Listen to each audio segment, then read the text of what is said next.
All right, let's talk about the spring equinox that is going to arrive, at least here in the Northern Hemisphere, March 19th and March 20th of 2024. So here in the Northern Hemisphere where I'm at, we are seeing the Earth turn to spring, whereas in the Southern Hemisphere, the Earth will be turning towards autumn or fall, getting ready for winter. So here in the north, we're coming out of winter. Down in the south, people are going into winter or starting the transition into fall. I feel as though winter has been incredibly long.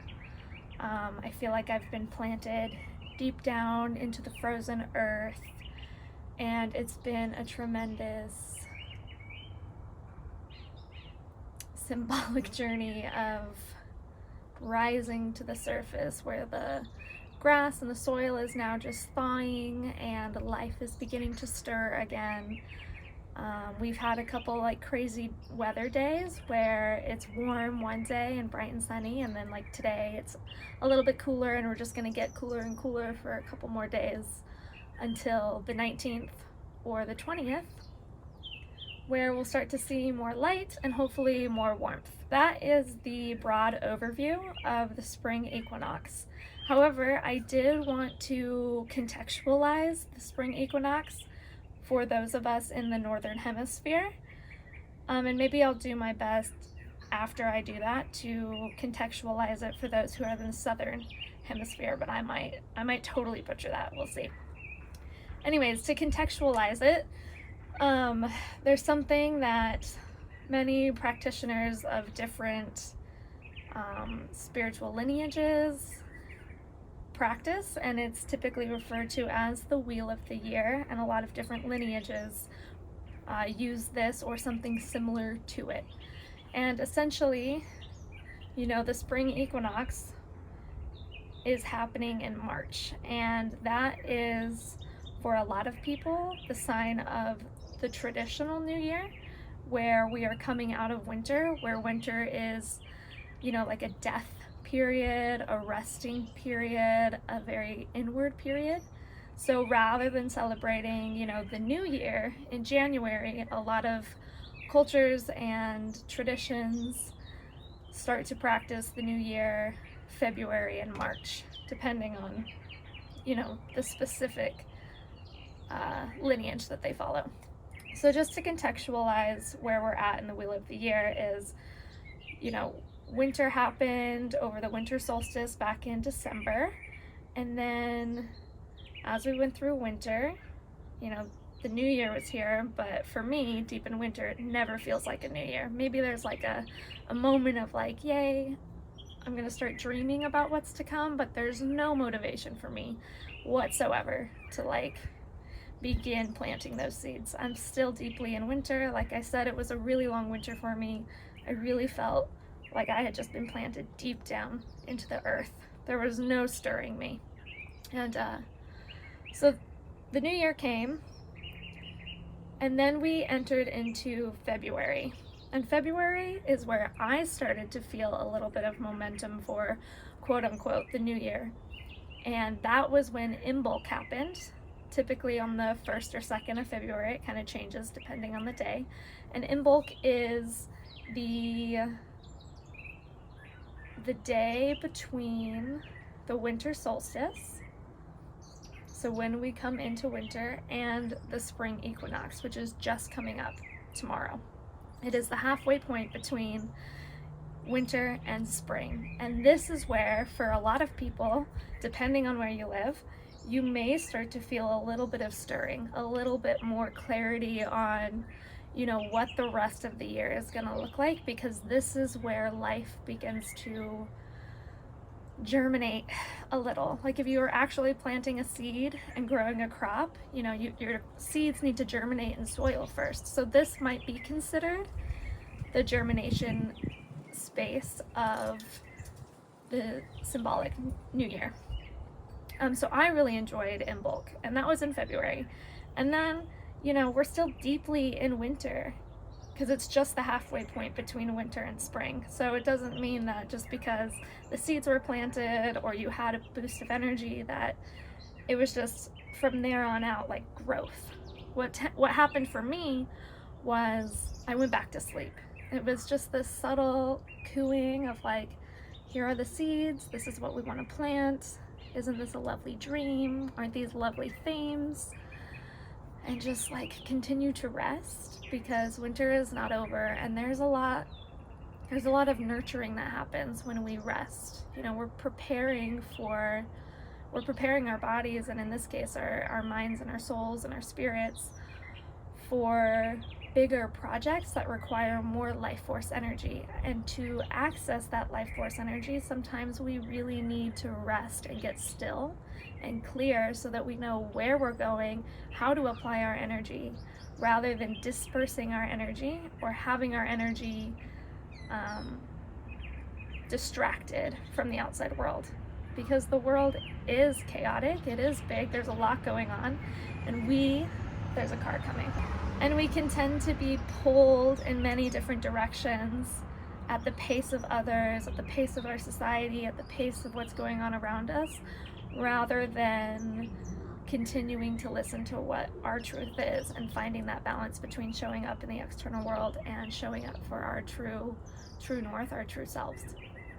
So in bulk happens, seeds begin to be like sorted or even planted depending on what's going on in our life, and then another layer of rest. It's like the snow comes again, the earth gets frozen again, there was maybe a brief thawing period, and then it's more rest. And now as we approach this spring equinox, for many of us in the Northern Hemisphere, there's still snow on the ground, there's still deep winter. Some frost dates go through May. So there really is no set date, but the spring equinox that's happening tomorrow on the 20th just signifies the sun crossing the equinox, or the sun crossing the equator, which means that there's more light happening in the world. So now we're seeing longer days, whether or not we're out of winter. For many of us, it will be coming out of winter, but like I said, people are still deeply in winter in other northern parts of the Northern Hemisphere. There's more light, the days begin to get longer, all the way up until the summer solstice, which is the peak of light, the peak of long days, warm days, lots of energy. So that's kind of where we're at on the wheel of the year. And I'm really feeling into this equinox energy, because here in North Carolina, there's, as you can hear, hopefully, there's birds singing, buds are beginning to happen, there's a lot of sun, there's a lot of light, our frost date is over in about a month, so we can start, you know, cold hardy plants, and we're just like preparing for the spring that really feels like it's right around the corner. So there is a lot of momentum here for me. And like I said, depending on where you are in the Northern Hemisphere, you're not going to be feeling that just quite yet. But know that despite where you are and where you're living, starting the 19th and the 20th, the days are longer. So you are in it, even though you may still be in a little bit of winter. So just be kind to yourself and really feel into what's true for you and how you can work with the cycles of nature that you live in. Because it is going to be different for all of us, because we all live in different spaces and time. That is a little bit about the spring equinox that I just wanted to share. And then I wanted to further contextualize it, because this channel is really all about the moon, and maybe one day I'll get more into the astrology side of it, but I really love working with the moon because it's a practical cycle that we get to see with our eyes every month, rather than like working with Venus or Saturn or Pluto. Not really like there's Pluto traversing the sky. It's not as evident as, say, the moon that has its 8 phases every 29.5 days. So the spring equinox in the context of this lunar cycle is really intriguing to me because about a week and a half ago, the new moon happened. And that new moon was our last, here in the Northern Hemisphere, our last new moon in winter. And then the spring equinox occurs in a day or two, signifying our transition now into spring or more light. And then following that, about 4 or 5 days after, we have the full moon, which is the culmination point of the lunar cycle. So we start in still a very wintry space in this cycle, but by the time we even get to the full moon, which isn't the end of the lunar cycle, it's just the middle point, we are already in energy. We are already in forward growth, forward momentum, and this can be physically, this can be for our bodies physically, like we're seeing in the world, and this can even be more energy for creative projects or creative ideas, like any work project that you're working on. You may start to feel that transition through this next week from stillness to a little bit more momentum, a little bit more pace, a little bit more energy. And then the moon from the full moon begins to wane back into our first new moon of spring, of the spring season. So I really feel that there's a lot of dynamics shifting and changing, and that this is a very liminal tension point cycle. As such, I do feel like there's a tendency to feel a little chaotic because there's this tension point of like, winter's here, winter's grasp is still here, but then there's like a softening and like a little breakthrough in the blooms or the birds, or a little bit more momentum of energy. And so we're like, oh, like life is here again. And then winter comes back and it's like, no, it's cold, it's snowing, it's, you know, the soil's not ready to be tended yet, like we're still in winter. And then it's like another burst of energy, you know. So there's this tension point between, you know, winter holding on and spring becoming, and they're both happening at the same time. So spring is here at our doorstep, and also winter is here at our doorstep. So there's a lot of chaotic energy here. Maybe there's still things that are falling away, things that need to be released. This is the feeling tone of our winter season. Is symbolically, it represents a time of death. This can be physical and or, you know, spiritual and metaphorical. And so there could be a lot of releasing that still needs to happen. What's ready to die? What's ready to be put to rest? What's not being replanted in the season to come? What are things that I have to let go of in order to, you know, step into this new cycle of life, this new cycle of regeneration? We are not new on the new year, on this symbolic new year. We are renewed. So the things in us that still want to live will live, and the things in us that are ready to, you know, be retired or pass away or let go of, this is the time to really lean into that. So over this full moon and the waning phases of the rest of the lunar cycle, my practice is going to be really to listen, to get still, to honor that new moon stillness throughout the full moon, throughout the energy, and remind myself that if there are things that are wanting to be released, things that are ready to be let go of, then I'm going to let that process happen as I prepare myself for the new moon, which is coming in about 2.5 weeks, for the first new moon in our spring season. And this will be a really beautiful time to either plant some new seeds or tend to the seeds that we started back in February. So there's a lot happening in this lunar cycle, and I do feel like that tension point is the biggest thing that I'm personally tuning into. And I'm just going to trust the process, and I'm going to let myself rest still as much as I need before spring is officially here. So the spring equinox happens tomorrow or the 20th, depending where you're at. And I really hope that you found this video informative that something resonated with you, and if none of it resonated with you, like, that's cool. This is my experience. I would love to know what your experience is. You can drop that down in the comments or send me a DM. And yeah, I just wish you the best in these final moments of winter as we come into longer days, warmer weather, and more energy here in the Northern Hemisphere. Yeah, blessings. So if you feel complete, now's the time to just exit, stage left. Otherwise you can stay on and we can listen to the other side of the spring equinox. So let me get clear for a second.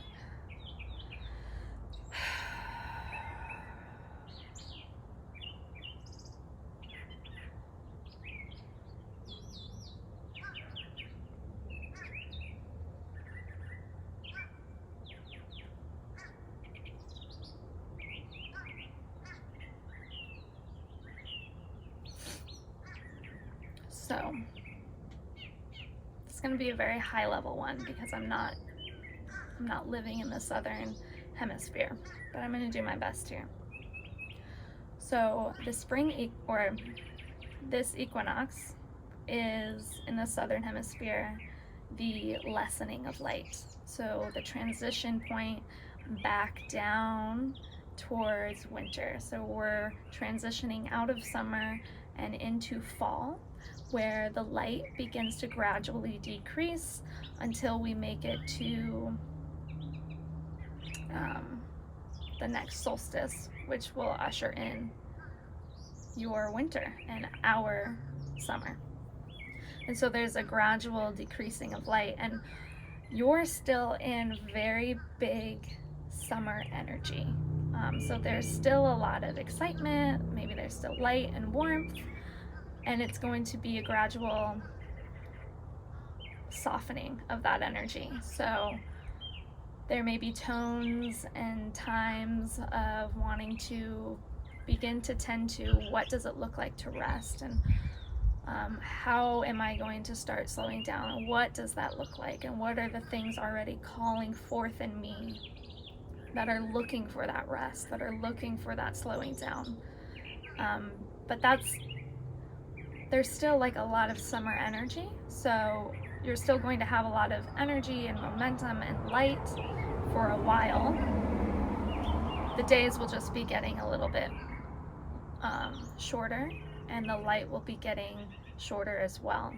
So it's just a transition point similar to ours, but in the opposite way, where that tension point between do, go, go, be, create, be out here is going to slowly start softening and coming more into like a smaller field. So instead of reaching and, you know, being out there in the external world and focusing your energy externally, there's going to be this subtle, it's not going to start turning inward yet because that's a very winter thing, but you're just going to bring the energy a little bit closer to home, a little bit closer to a smaller field, where you'll still be focused on the external energy and momentum, but there will be a coziness. That's the image I'm getting. Like you're just nesting, you're getting cozy, preparing softly and slowly for the winter to come, and then come that solstice is when that energy is going to begin to turn inward, and winter, which is the most inward phase symbolically and metaphorically of the wheel of the year, that's when that energy really turns inward rather than focusing out, and you begin the cycle of life, death, and life again. Very high level. I'm sure there's more, but I really just felt that we're out here and then we're beginning to bring that cozy, nesty softening to our energy as we prepare for the inward transition. But that inward transition is a good couple months away. So similar with the lunar cycle, because we're all in the same lunar cycle, I believe, is that new moon started in a lot of energy, a lot of summer energy. And now it's, as the full moon approaches, you'll be entering some fall energy. And that will feel either, I have this feeling that it's not going to be very intense in the Southern Hemisphere, but that it's going to be like a subtle transition of reclaiming some of your outward energy and applying it to soften you and to create like cozy edges around your own life as you prepare for the winter to come. Yeah, so thank you for listening. I'm super excited for the spring equinox here in the Northern Hemisphere, and if you have any questions, comments, or concerns, please leave them down below. I'm happy to engage and connect. So I'm wishing all of us, whether you're in the Northern or Southern Hemisphere, a beautiful equinox, and I'll see you guys soon.